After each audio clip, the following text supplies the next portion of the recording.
So this is question 28 in chapter 9 of our physics textbook. And the question is, if we have a peregrine falcon that weighs 480 grams and is traveling at a speed of 45 meters per second, and it's coming into contact with a pigeon that weighs 240 grams and is stationary, what would be the final speed of the falcon and the pigeon? And so that's part A of question 28. And so to start this problem, we need to record all the information that we're given. So we know the mass of the falcon is 480 grams, but for this problem, we need to convert to kilograms. So we convert 480 to kilograms, which gives us 0.48 kilograms for the mass of the falcon. And then the speed of the falcon was provided at 45 meters per second.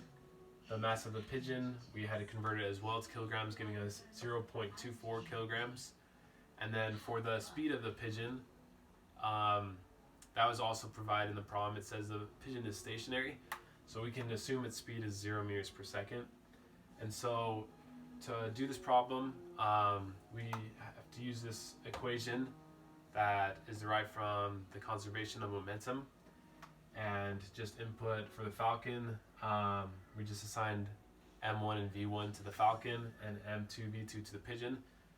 And so with the information provided in this equation, all we have to do is solve for our final velocity over here, which will give us the final speed of the pigeon and the falcon.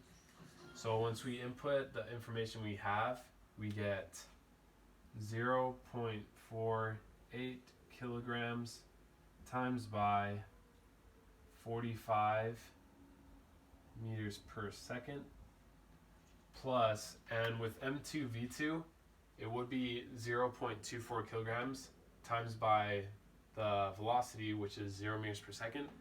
And since we know that anything times by 0 is just 0, we don't have to worry about doing that calculation, so we can actually just keep this side as 0.48 kilograms times by the 45 meters per second equals the mass of the falcon, which is 0.48 kilograms,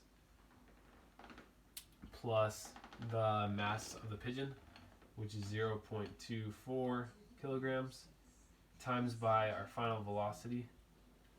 And then to get this by itself, we just need to do the math and solve. So on this side, 0.48 times by 45 gives us 21.6 kilograms times meters per second equals 0.48 plus 0.24 kilograms gives us 0.72 kilograms times by the final velocity. And then to get the velocity by itself, we simply divide each side by 0.72 kilograms to cancel it out on this side, and then do the same thing over here, which will give us a final velocity of 30 meters per second. And the way we get meters per second is the kilograms cancel out over here once you divide it by 0.72 kilograms. And then for part B of this question, it asks, what is the average force of the pigeon during the impact? So to solve for this equation, you need to derive the proper equation for the problem. So we know that impulse equals mass times V2 minus V1, but we also know that impulse equals force times time. And so using those two equations, we can derive that force times time equals mass times by velocity V2 minus V1, which if we divide the time over, we get a final equation of force equals mass times V2 minus V1 over time. And that's the equation we'll use for this problem. And so for the numbers that we have from the provided information and from what we calculated above, we know the mass will be the mass of the falcon, which is 0.48 kilograms that was provided in the problem. V2 will be the speed of the falcon, which is 45 meters per second. V1 will be our final velocity that we calculated in part A, which would be 30 meters per second. and time was also provided in the problem, and said that the collision lasted 0.015 seconds. So we simply input this information into our equation and then solve for force.